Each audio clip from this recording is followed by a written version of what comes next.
Kepala Badan Intelijen Negara Sutioso membenarkan informasi yang menyebut ada 10 warga negara Indonesia disandra di Filipina. Disebutkan pula pelaku penyanderaan sudah mengontak otoritas Filipina dan meminta tebusan 15 miliar rupiah.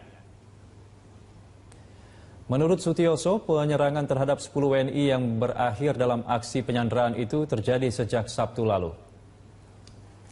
10 WNI tersebut diserang saat sedang berlayar dengan kapal tongkang. Dugaan sementara 10 WNI yang diserang itu disandra di Pulau Sulu atau Pulau Basilian. Sementara kapal tongkang yang digunakan 10 WNI itu ditinggalkan. Kapal tongkang itu telah ditemukan polisi Filipina. Saat ini Kementerian Luar Negeri Indonesia tengah berkoordinasi dengan pemerintah Filipina untuk mengonfirmasi kebenaran aksi penyanderaan 10 WNI. Maupun non-struktural itu dievaluasi. Kan ini kan masukan yang bagus, kita lebih cepat tahu bahwa orang ini tidak cocok tugas-tugas di intelijen gitu kan. Di jabatan tersebut tugasnya apa, Pak? Ya di Dewan Analisis di situ kan, kumpul dia tidak sendiri. Ya, jadi ini sudah, lalu kita evaluasi, nanti lihat aja keputusannya. Diri kemudian dikejar. Insiden tabrakan terjadi karena KM Koife berusaha untuk kabur. 3 petugas melompat masuk ke dalam KM Koife dan berhasil melumpuhkan 8 anak buah kapal Koife. Setelah itu kapal hiu 11 mencoba menarik kapal Koife, namun saat kapal Koife hendak ditarik, datang kapal milik Coast Guard Tiongkok dan menabrak kapal tangkapan. Kapal hiu 11 memilih untuk memundur karena di saat yang sama kapal Coast Guard Tiongkok kedua datang. 3 petugas yang berjaga di KM Koife kembali ke kapal Hill 11 dan memilih meninggalkan kapal tangkapan yang akhirnya dibawa pihak Coast Guard Tiongkok, sumber Kementerian Kelautan dan Perikanan.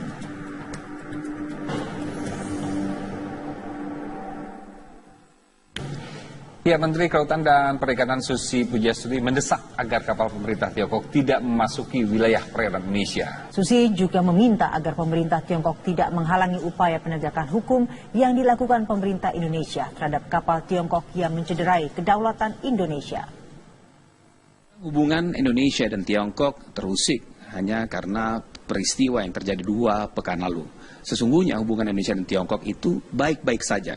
Tapi yang terjadi 2 pekan lalu itu tidak hanya sekedar pencurian ikan biasa. Tapi ini justru pemerintah Tiongkok melindungi pencurian ikan tersebut. Dan inilah yang membuat pemerintah Indonesia marah dan geram. Dan untuk itu salah satunya adalah di bawah kewenangannya Kementerian Kelautan dan Perikanan. Dan sudah bersama saya saat ini Ibu Susi Pujiastuti. Selamat sore Ibu Susi. Selamat sore. Apa kabar Ibu? Baik, baik. Bicara soal Natuna tadi, Bu, sesungguhnya apa yang terjadi, Bu, di Natuna sehingga Ibu mendapatkan laporan ada pencurian ikan di sana dan kemudian yang Ibu sudah rilis bahwa ini tidak hanya mencuri, tapi mereka justru melindungi ini. Ya, sebetulnya begini, kalau kita kan 1 tahun terakhir memang sedang memerangi illegal fishing, yang mana kita tahu bahwa perikanan Indonesia dengan panjang laut yang begitu besar hanya menjadi nomor 3 di Asia Tenggara, itu kan harus kita betulkan. Nah, kita perangin IUU fishing dan dari semua itu ada banyak penertiban, ya banyak. Nah, saya sih melihat sebetulnya ya hubungan Indonesia-Cina harusnya tetap baik-baik dan masih baik seharusnya. Tidak perlu persoalan fisheries crime atau tindak kejahatan di bidang pencurian ikan itu membuat hubungan kita jelek. Yaitu mestinya Cina juga harus konsisten bahwa saya dulu waktu pertama jadi menteri, seminggu kan saya undang dubes-dubes. Kita semua ngobrol dengan baik bahwa illegal fishing itu kan musuh bersama, bukan cuma Indonesia saja. Semua negara tidak ada yang suka sumber daya kelautannya dicuri. Jadi ya kita udah ada dan juga ketemu beberapa kali karena ada beberapa juga kaitan perusahaan-perusahaan yang melakukan illegal fishing di Indonesia. Jadi saya sudah beberapa kali ketemu dengan dubes Cina.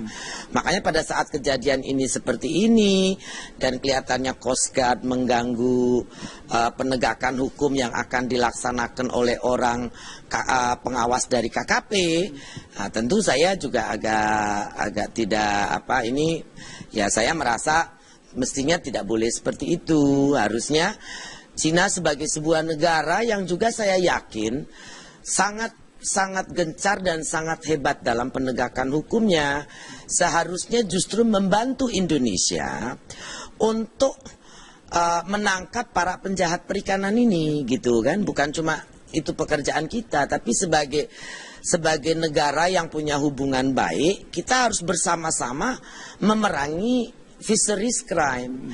Jadi mestinya penangkapan yang kita lakukan kepada kapal Cina ini tidak boleh dihalangi. Dan saya yakin hubungan bilateral antar negara, investasi, bisnis dan segala macam pasti tidak mungkin include illegal fishing atau fisheries crime untuk menjadi salah satu bagian dari kerjasama itu. Jadi kan ya kita melihat kapal ikan Cina ini melakukan penangkapan ikan di ZEE kita. Ya tentu itu ZEE kita kan punya kita. Walaupun mereka bilang itu adalah kegiatan biasa yang dilakukan di wilayah traditional fishing zone. Nah itu bagaimana Bu? Klaim mereka seperti itu? Ya tidak ada traditional fishing zone di dunia. Dan kita tidak pernah ada perjanjian recognize fishing zone itu. Yang ada dalam aturan internasional adalah traditional fishing rights. Itu pun hanya berlaku bila telah diratifikasi oleh negara-negara bersangkutan. Kita dan Tiongkok tidak? Tidak ada. Kita cuma ada dengan Malaysia saja. Dan itu pun designated area. Jadi kalau orang nangkap ikan di EEZ kita, yaitu sudah illegal, unregulated fishing. Dan ya kita harus bisa tegakkan hukum kita. Dan untuk saya ya penegakan hukum ini sangat penting untuk dihargai, bukan oleh kita sebagai bangsa tapi juga oleh negara-negara lain yang hidup dalam community internasional. Kita mesti compliant. Kita ingin mencontoh Cina yang besar, yang begitu hebat, karena penegakan hukum di negaranya sangat hebat. Kenapa dia bisa seenaknya sendiri di negeri kita? Kan tidak boleh. Nah, saya ingin Cina juga tidak bersikap mendua dalam hal ini terhadap penegakan hukum kejahatan perikanan.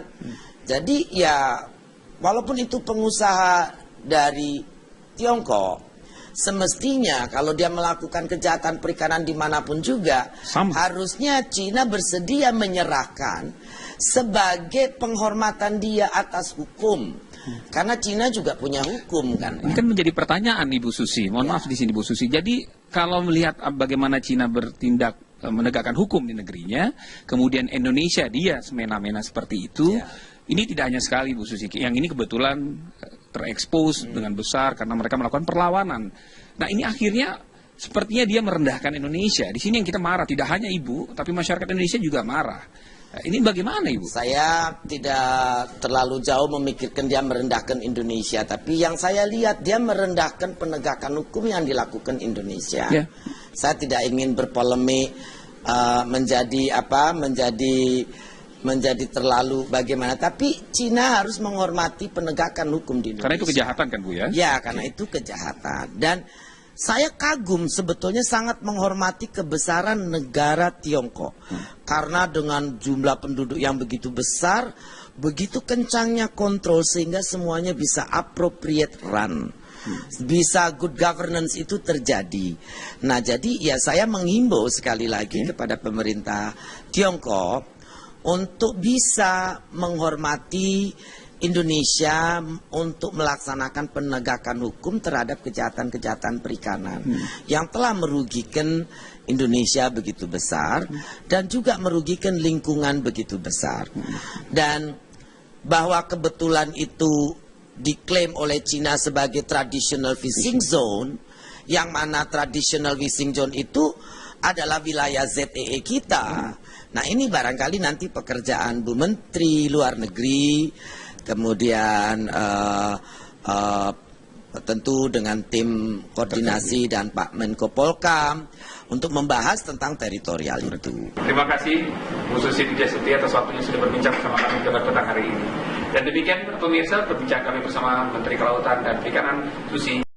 Dengan Tiongkok bagaimana ini Pak keamanan di sana? Saya kira posisi Indonesia clear ya. Kita itu ingin freedom of navigation itu harus di sana. Itu kan ada hampir 5,1 triliun dolar lalu lintas ekonomi di South China Sea itu. Yang kedua, kita tidak ingin melihat projection power di situ baik oleh manapun gitu. Nah, yang ketiga memang kita non-claimant state, jadi kita tidak negara yang berperkara di situ. Dan itu diakui oleh pemerintah Tiongkok bahwa Pulau Natuna itu adalah kemilik Indonesia. Nah, kalau Anda lihat Pulau Natuna, terus zona internasionalnya 200 nautical mile, itu memang kelihatannya seolah-olah berpotongan dengan 9 dash line yang diklaim oleh Tiongkok tadi. Nah, kita tidak pernah mengakui itu karena dasar hukumnya tidak ada.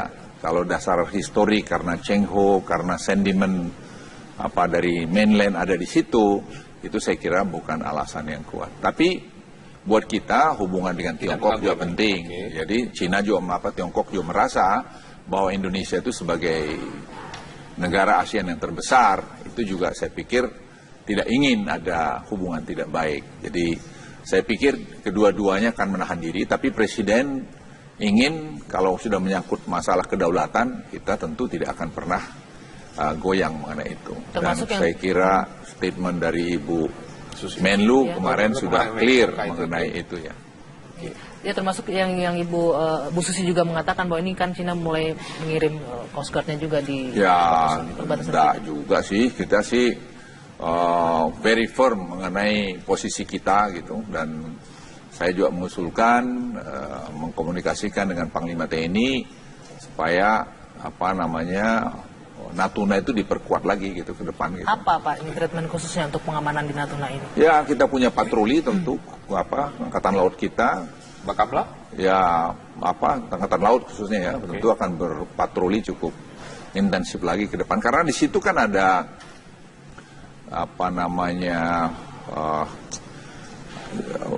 penghasil energi buat Indonesia ke depan yang kerjasama dengan PTT Thailand dan juga Amerika. Jadi ya memang harga energi lagi murah sekarang, mungkin eksplorasinya belum dilakukan, tapi saya kira ke depan akan dilakukan karena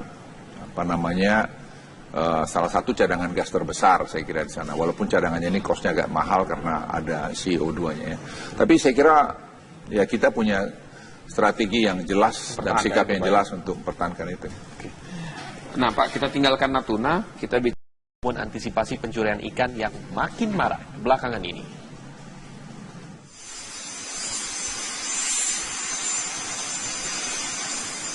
Skadron F-16 dan Skadron Hawk 200 bersiaga di Pangkalan Udara Reosmin Nurjadin, Pekanbaru Riau. Skadron ini bertugas melakukan pemantauan di sejumlah wilayah kepulauan yang berbatasan dengan negara tetangga. TNI Angkatan Udara secara rutin terus melakukan patroli udara dengan pesawat tempur di wilayah kepulauan Natuna dan sekitarnya. Ini untuk mengantisipasi masuknya pesawat atau kapal asing ke wilayah Indonesia. Selain itu, pesawat tempur TNI Angkatan Udara juga terus melakukan simulasi seperti penurunan paksa pesawat asing, serta melatih pasukan batalion Paskas untuk mengantisipasi setiap ancaman.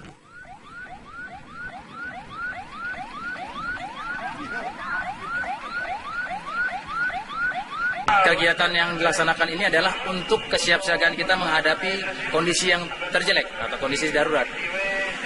Di Natuna kita sudah ada bagian masing-masing dalam peruntukan untuk kesiapan kita. Namun untuk pergerakan radius of aksi kita sampai ke sana. Kemudian kita juga dipersiapkan berada di wilayah sesuai dengan base konsep yang dilaksanakan. Dari mulai Lanut Rusmin kita ada di tengah Sumatera, di Supadio ada di Pontianak, ada Lanut Supadio di Pontianak, yang mana semua kekuatan itu sudah diatur sedemikian rupa oleh pimpinan untuk kita mampu apabila terjadi kondisi emergensi.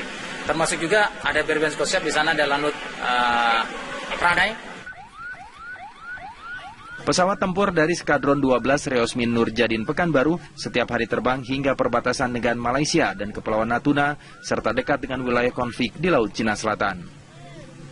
Dari Pekanbaru Riau, Muhammad Arifin, Firman Domo, TV One mengabarkan. Dilaksanakan oleh orang pengawas dari KKP, nah, tentu saya juga agak tidak ini ya, saya merasa mestinya tidak boleh seperti itu. Harusnya Cina sebagai sebuah negara yang juga saya yakin sangat sangat gencar dan sangat hebat dalam penegakan hukumnya, seharusnya justru membantu Indonesia untuk menangkap para penjahat perikanan ini, gitu kan? Bukan cuma itu pekerjaan kita, tapi sebagai negara yang punya hubungan baik, kita harus bersama-sama memerangi fisheries crime.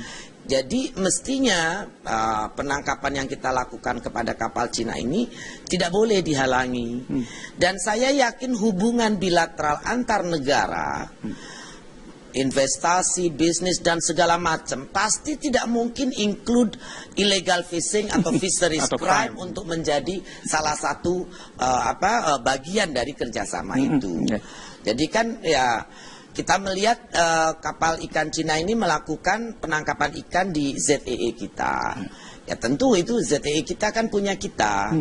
Walaupun mereka bilang itu adalah kegiatan biasa yang dilakukan di wilayah traditional fishing zone. Nah itu bagaimana Bu? Klaim mereka seperti itu? Ya tidak ada traditional fishing zone di dunia. Dan kita tidak pernah ada perjanjian recognize fishing zone itu. Yang ada dalam aturan internasional adalah traditional fishing rights. Itu pun hanya berlaku bila telah diratifikasi oleh negara-negara bersangkutan. Kita dan Tiongkok tidak? Tidak ada, kita cuma ada dengan Malaysia saja. Dan itu pun designated area. Jadi kalau orang nangkap ikan di EEZ kita, yaitu sudah illegal, unreported, unregulated fishing. Dan ya kita harus bisa tegakkan hukum kita. Dan untuk saya ya penegakan hukum ini sangat penting untuk dihargai, bukan oleh kita sebagai bangsa, tapi juga oleh negara-negara lain yang hidup dalam community internasional. Kita mesti compliant. Kita ingin mencontoh Cina yang besar, yang begitu hebat. Gerai kedaulatan Indonesia. Hubungan Indonesia dan Tiongkok terusik hanya karena peristiwa yang terjadi 2 pekan lalu. Sesungguhnya hubungan Indonesia dan Tiongkok itu baik-baik saja. Tapi yang terjadi 2 pekan lalu itu tidak hanya sekedar pencurian ikan biasa. Tapi ini justru pemerintah Tiongkok melindungi pencurian ikan tersebut. Dan inilah yang membuat pemerintah Indonesia marah dan geram. Dan untuk itu salah satunya adalah di bawah kewenangannya Kementerian Kelautan dan Perikanan. Dan sudah bersama saya saat ini Ibu Susi Pujastuti. Selamat sore Ibu Susi. Selamat sore. Apa kabar Ibu? Baik, baik. Bicara soal Natuna tadi, Bu, sesungguhnya apa yang terjadi, Bu, di Natuna sehingga Ibu mendapatkan laporan ada pencurian ikan di sana dan kemudian yang Ibu sudah rilis bahwa ini tidak hanya mencuri, tapi mereka justru melindungi ini. Ya, sebetulnya begini, kalau kita kan 1 tahun terakhir memang sedang memerangi illegal fishing, yang mana kita tahu bahwa perikanan Indonesia dengan panjang laut yang begitu besar hanya menjadi nomor 3 di Asia Tenggara, itu kan harus kita betulkan. Nah, kita perangin IUU fishing dan dari semua itu ada banyak penertiban, ya banyak.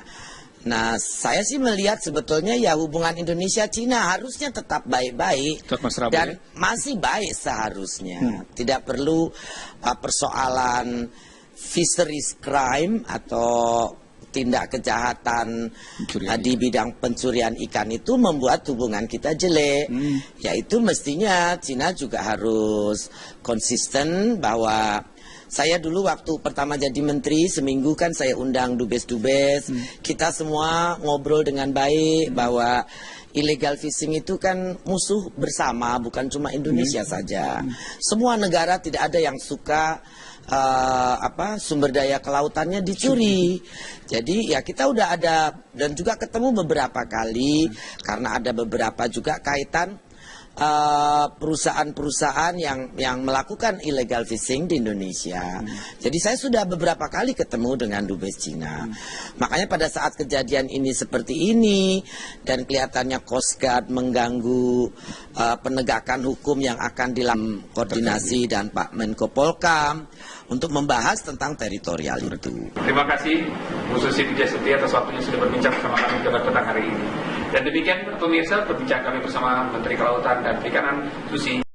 Dengan Tiongkok bagaimana ini Pak keamanan di sana? Saya kira posisi Indonesia clear ya. Kita itu ingin freedom of navigation itu harus di sana. Itu kan ada hampir 5,1 triliun dolar lalu lintas ekonomi di South China Sea itu. Yang kedua, kita tidak ingin melihat projection power di situ, baik oleh manapun. Gitu. Nah, yang ketiga, memang kita non-claimant state, jadi kita tidak negara yang berperkara di situ. Dan itu diakui oleh pemerintah Tiongkok bahwa Pulau Natuna itu adalah kemilik Indonesia. Nah, kalau Anda lihat Pulau Natuna, terus zona internasionalnya 200 nautical mile, itu memang kelihatannya seolah-olah berpotongan dengan 9 dash line yang diklaim oleh Tiongkok tadi. Nah, kita tidak pernah mengakui itu karena dasar hukumnya tidak ada. Kalau dasar histori karena Cheng Ho, karena sentimen dari mainland ada di situ, itu saya kira bukan alasan yang kuat. Tapi buat kita hubungan dengan Tiongkok juga penting. Jadi Cina juga Tiongkok juga merasa bahwa Indonesia itu sebagai negara ASEAN yang terbesar, itu juga saya pikir tidak ingin ada hubungan tidak baik. Jadi saya pikir kedua-duanya akan menahan diri, tapi Presiden ingin kalau sudah menyangkut masalah kedaulatan, kita tentu tidak akan pernah goyang mengenai itu. Dan saya kira statement dari Ibu Menlu kemarin sudah clear mengenai itu ya. Ya, termasuk yang Ibu Bu Susi juga mengatakan bahwa ini kan Cina mulai mengirim Coast Guard-nya juga di perbatasan. Enggak juga sih, kita sih very firm mengenai posisi kita gitu, dan saya juga mengusulkan mengkomunikasikan dengan Panglima TNI supaya Natuna itu diperkuat lagi gitu ke depan gitu. Apa Pak ini? Kepala Badan Intelijen Negara Sutioso membenarkan informasi yang menyebut ada 10 warga negara Indonesia disandra di Filipina. Disebutkan pula pelaku penyanderaan sudah mengontak otoritas Filipina dan meminta tebusan 15 miliar rupiah. Menurut Sutioso, penyerangan terhadap 10 WNI yang berakhir dalam aksi penyanderaan itu terjadi sejak Sabtu lalu. 10 WNI tersebut diserang saat sedang berlayar dengan kapal tongkang. Dugaan sementara 10 WNI yang diserang itu disandra di Pulau Sulu atau Pulau Basilian. Sementara kapal tongkang yang digunakan 10 WNI itu ditinggalkan. Kapal tongkang itu telah ditemukan polisi Filipina. Saat ini Kementerian Luar Negeri Indonesia tengah berkoordinasi dengan pemerintah Filipina untuk mengonfirmasi kebenaran aksi penyanderaan 10 WNI. Maupun non-struktural itu dievaluasi. Kan ini kan masukan yang bagus, kita lebih cepat tahu bahwa orang ini tidak cocok tugas-tugas di intelijen gitu kan. Di jabatan Presiden tugasnya apa Pak? Ya di Dewan Analisis di situ kan, kumpul dia tidak sendiri. Ya, jadi ini sudah, lalu kita evaluasi nanti lihat aja keputusannya. Diri kemudian dikejar. Insiden tabrakan terjadi karena KM Koife berusaha untuk kabur. 3 petugas melompat masuk ke dalam KM Koife dan berhasil melumpuhkan 8 anak buah kapal Koife. Setelah itu kapal hiu 11 mencoba menarik kapal Koife, namun saat kapal Koife hendak ditarik, datang kapal milik Coast Guard Tiongkok dan menabrak kapal tangkapan. Kapal hiu 11 memilih untuk memundur karena di saat yang sama kapal Coast Guard Tiongkok kedua datang. 3 petugas yang berjaga di KM Koife kembali ke kapal Hill 11 dan memilih meninggalkan kapal tangkapan yang akhirnya dibawa pihak Coast Guard Tiongkok, sumber Kementerian Kelautan dan Perikanan.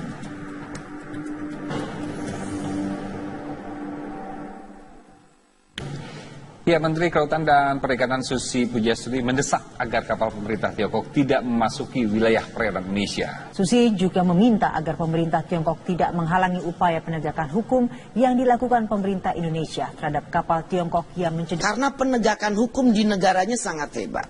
Kenapa dia bisa seenaknya sendiri di negeri kita? Kan tidak boleh.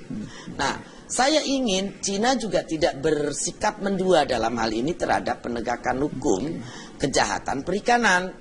Jadi ya walaupun itu pengusaha dari Tiongkok, semestinya kalau dia melakukan kejahatan perikanan dimanapun juga, harusnya Cina bersedia menyerahkan sebagai penghormatan dia atas hukum.